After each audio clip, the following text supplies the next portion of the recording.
કુંતીએ કાંટાળી જિંદગીનું વરદાન માંગ્યું. પાંડવોના માતા કુંતી એ ભગવાન શ્રી કૃષ્ણના ફઈ થાય. તેઓ શ્રી કૃષ્ણના પિતા વાસુદેવના બહેન હતા. કુંતીએ એમની જિંદગીમાં ભાગ્યે જ સુખના દિવસો જોયા હતા. એમણે ઘણી યુવાન વયમાં જ એમના પતિ પાંડુને ગુમાવ્યા હતા.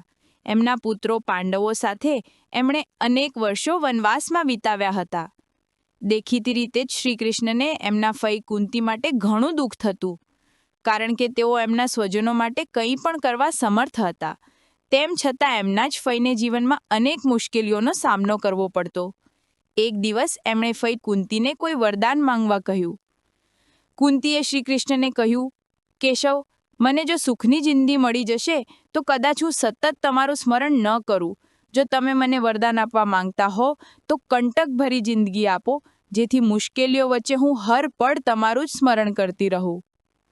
સામાન્ય રીતે આપણે આપણા સુખના દિવસોમાં ભગવાનને યાદ નથી કરતા હોતા. માત્ર મુશ્કેલીઓ આવે ત્યારે જ આપણે ભગવાનને યાદ કરીએ છીએ.